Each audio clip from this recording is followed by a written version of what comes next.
নমস্কার বন্ধুরা, আশা করি আপনারা সকলে ভালো আছেন। কাকলি কিচেনে সকলকে স্বাগত। আজকে বানিয়েছি মিল্ক কেক।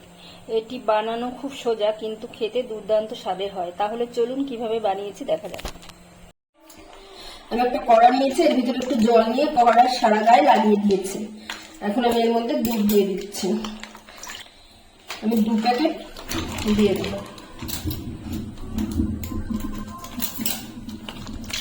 এখানে আমার 1 লিটার দুধ আছে।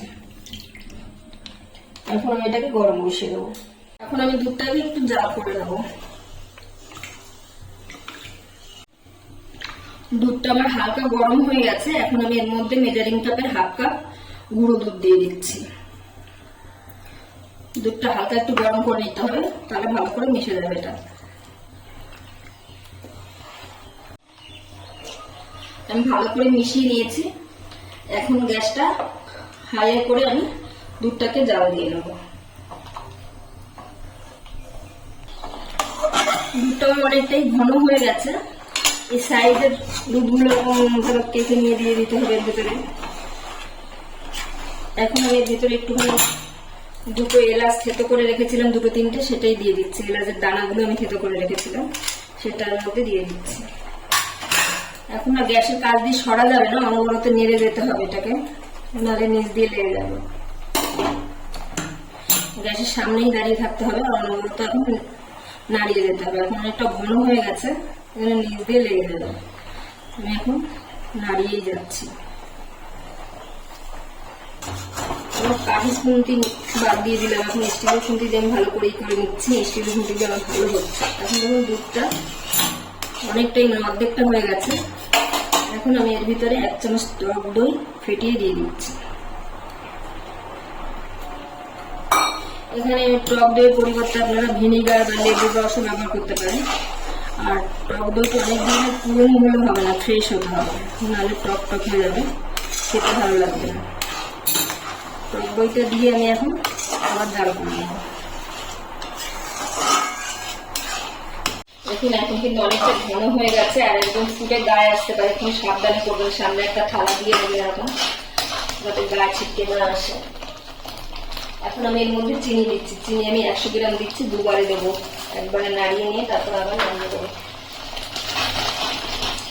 দেখুন এখন ফুটছে দুধটা, পুরো চিনিটাই দিয়ে দিলাম। এখন চিনিটা দেওয়ার পর একটু পাতলা হয়ে যাবে, তারপরে আবার আস্তে আস্তে ঘন হয়ে যাবে। চিনিটা দিয়ে ভালো করে নাড়িয়ে নিচ্ছি। এবং চিনিটা দিয়ে আমার কতটা পাতলা হয়ে গেছে। এখন আমি জাল করে নিচ্ছি, আবার পুরোটা আমি শুকিয়ে নেবো।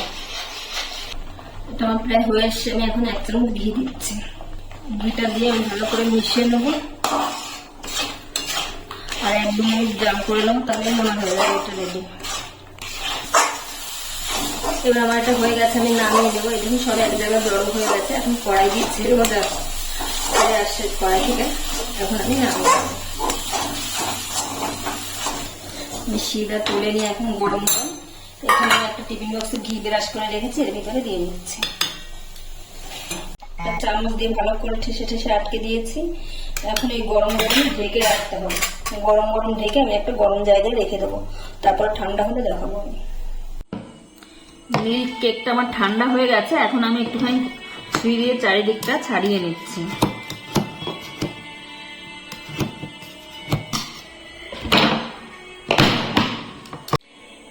আমি এখন পিস পিস করে কেটে নিচ্ছি।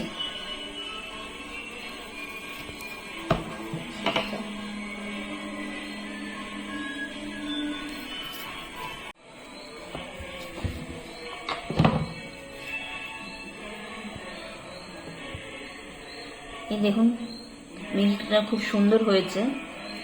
ভেতরের কালারটা খুব বেশি আসেনি দোকানের মতন, কারণ ওরা খুব বেশি পরিমাণে বানায়, অল্প পরিমাণে, সেজন্য। কিন্তু এমনি ভালো হয়েছে। রেসিপিটা আমার তৈরি হয়ে গেছে। ভিডিওটি যদি ভালো লাগে তাহলে একটা লাইক করবেন, সাবস্ক্রাইব করবেন এবং কমেন্টে জানাবেন কেমন হয়েছে।